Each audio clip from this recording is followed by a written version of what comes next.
Hello friends, ഇന്ന് നമ്മൾ ഉണ്ടാക്കാൻ പോണത് വളരെ സിമ്പിളായിട്ട് ഉണ്ടാക്കാൻ പറ്റും നല്ലൊരു ഐറ്റം തന്നെയാണ് കേട്ടോ.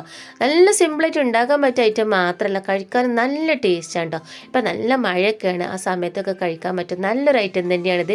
അപ്പോൾ ഇതെങ്ങനെ വളരെ സിമ്പിളായിട്ട് ഉണ്ടാക്കാമെന്നും ഇതിലേക്ക് എന്തൊക്കെയാണ് സാധനങ്ങൾ വേണ്ടി നോക്കിയാലോ. അപ്പോൾ അതിന് വേണ്ടിയിട്ട് 1 കപ്പ് ഗോതമ്പാണ് ഇവിടെ എടുത്തിരിക്കുന്നത്. ഇനി അതിലേക്ക് കുറച്ച് വെള്ളം ഒഴിച്ചതിന് ശേഷം ആദ്യം നമുക്ക് നനച്ചിട്ട് ഒരു അരമണിക്കൂറെങ്കിലും ഇത് മാറ്റി വെക്കണം കേട്ടോ. അപ്പോൾ ആദ്യമൊക്കെ നമ്മൾ ഗോതമ്പിനെ ഉമ്മി കളയാനും വേണ്ടിയിട്ട് ഒരലിലിട്ട് ഇടിക്കുകയൊക്കെ ചെയ്യുകയാണ്. ഇനി അതിൻ്റെ ആവശ്യമൊന്നുമില്ല, ഇതുപോലെ ചെയ്തെടുത്താൽ മതി. അപ്പം നിങ്ങളുടെ ചാനൽ ആദ്യമായിട്ടാണ് കാണുന്നുണ്ടെങ്കിൽ ഒന്ന് സബ്സ്ക്രൈബ് ചെയ്ത് തൊട്ടടുത്തുള്ള ബെല്ലൈക്കൻ അമർത്താൻ മറക്കരുത്. ഇപ്പോൾ അരമണിക്കൂർ നമ്മൾ പൊതിർത്തി മാറ്റി വെച്ചിരിക്കണം. ഇനി അരമണിക്കൂർ കഴിഞ്ഞ് എടുത്ത് നോക്കിയപ്പോൾ നമ്മൾ ഗോതമ്പൊക്കെ ഇതുപോലെ ഒന്ന് പൊതിർന്ന് കിട്ടിക്കണം കേട്ടോ. ഇനി നമുക്കൊരു മിക്സിൻ്റെ ജാറിലേക്ക് ഇതൊന്ന് മാറ്റി കൊടുക്കുകയാണ്.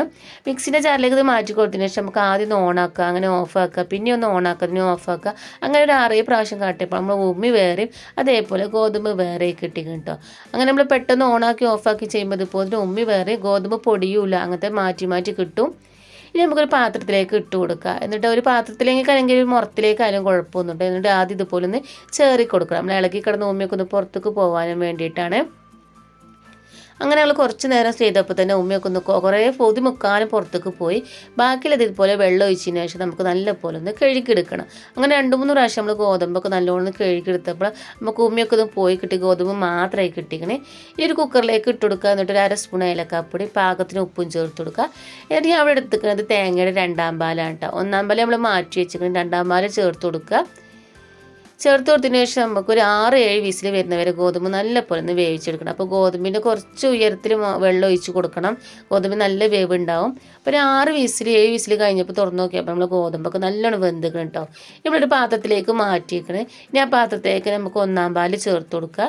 എന്നിട്ട് നല്ലപോലെ ഒന്ന് ഇളക്കി കൊടുക്കുക. അതിൽ കട്ടയൊക്കെ ഉണ്ടെങ്കിൽ നല്ലപോലെ ഒന്ന് ഒടിഞ്ഞ് ഈ പാലിലേക്ക് ചേരാനും വേണ്ടിയിട്ട് നല്ലപോലെ ഒന്ന് ഇളക്കി കൊടുക്കുക. എന്നിട്ട് കുറേ നേരം തിളപ്പിക്കൊന്നും വേണ്ട, നമ്മൾ 1ാം പാൽ ഒന്ന് ചൂടായി കിട്ടുന്ന രീതിയിൽ നല്ലപോലെ ഒന്ന് ചൂടായാൽ മതി കേട്ടോ. അപ്പോൾ നല്ലോണം ഒന്ന് ചൂടായിക്കണം. ചൂടായതിന് ശേഷം നമുക്കിതൊന്ന് മാറ്റി വെക്കണം. മാറ്റി വെച്ചതിന് ശേഷം നമ്മളൊരു ചട്ടി അടുപ്പത്ത് വെച്ചിട്ട് അതിലേക്ക് നല്ല നെയ്യ് 1 സ്പൂൺ ഒന്ന് ഒഴിച്ച് കൊടുക്കുകയാണ് കേട്ടോ. അപ്പോൾ നല്ല നെയ്യിൽ ഒഴിച്ചതിന് ശേഷം നമുക്കിതിലേക്ക് കുറച്ച് ചെറുതായിട്ട് തന്നെ ചെറുള്ളി ചേർത്ത് കൊടുക്കുക.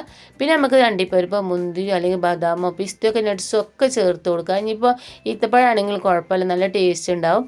ഇനി നല്ലോണം ഉള്ളി ഒന്ന് മൂപ്പിച്ച് വരുമ്പോൾ നമ്മൾ ഇതിലേക്ക് ചേർത്ത് കൊടുക്കും കുറച്ച് അണ്ടിപ്പരിപ്പാണ്. തികച്ച ഓപ്ഷനിലാണ്, കുറച്ച് ടേസ്റ്റ് ഉണ്ടാകാൻ വേണ്ടി മാത്രം ചെയ്തതാണ്. അപ്പോൾ അതിലുണ്ടെങ്കിൽ ഇട്ട് കൊടുത്താൽ മതി, ഇല്ലെങ്കിൽ ഇട്ട് കൊടുത്തില്ലെങ്കിലും കുഴപ്പമൊന്നുമില്ല. പിന്നെ രണ്ടൊന്ന് മൂത്തിന് ശേഷം നമ്മൾ ഉണ്ടാക്കി വെച്ച സാധനത്തിലേക്ക് ഇതൊന്ന് ഒഴിച്ച് കൊടുക്കുക കേട്ടോ. നമ്മളത് ഫുള്ളായിട്ടൊന്ന് ഒഴിച്ച് കൊടുത്ത് നല്ലപോലെ ഒന്ന് ഇളക്കി കൊടുക്കുക. അപ്പോൾ ആ തേങ്ങാപ്പാലും ആ നെയ്യും ആ അണ്ടിപ്പരിപ്പും അതേപോലെ ഉള്ളിയൊക്കെ ചേരുമ്പോൾ നല്ലൊരു സ്മെല്ലുമാണ്, അതേപോലെ തന്നെ നല്ല ടേസ്റ്റ് ഉണ്ടോ. ഇപ്പം നമ്മൾ അടിപൊളി അലീസ ഇവിടെ റെഡി ആയിക്കും കേട്ടോ. ഭയങ്കര ടേസ്റ്റ് അത് കഴിക്കാനെന്ന് പറഞ്ഞാൽ ഭയങ്കര ഇഷ്ടമാണ്. ഇപ്പം എനിക്ക് മധുരമിട്ട് കഴിക്കണതാണ് ഇഷ്ടം. നിങ്ങൾക്ക് ഇതേപോലെ മധുരമിട്ട് കഴിക്കാൻ ഇഷ്ടമില്ലെങ്കിൽ ഇറച്ചിക്കാരൻ്റെ കൂടെയോ അല്ലെങ്കിൽ ബീഫ് കറിൻ്റെ അല്ലെങ്കിൽ മട്ടൻ കറിൻ്റെ ഒക്കെ കൂടെ കഴിക്കാൻ നല്ല ടേസ്റ്റ് തന്നെയാണ്. അപ്പോൾ ഞാൻ ഇവിടെ മധുരമിട്ടാണ് കഴിച്ചത്. അപ്പോൾ നല്ലൊരു ഐറ്റം തന്നെയാണ്. അപ്പോൾ എല്ലാവരും ഉണ്ടാക്കി നോക്കുക. ഇഷ്ടപ്പെട്ടാൽ ലൈക്ക് ചെയ്യാനും ഷെയർ ചെയ്യാനും മറക്കണ്ട. അതുപോലെ തന്നെ ഇന്നൊന്ന് സപ്പോർട്ട് ചെയ്യാനും മറക്കണ്ട.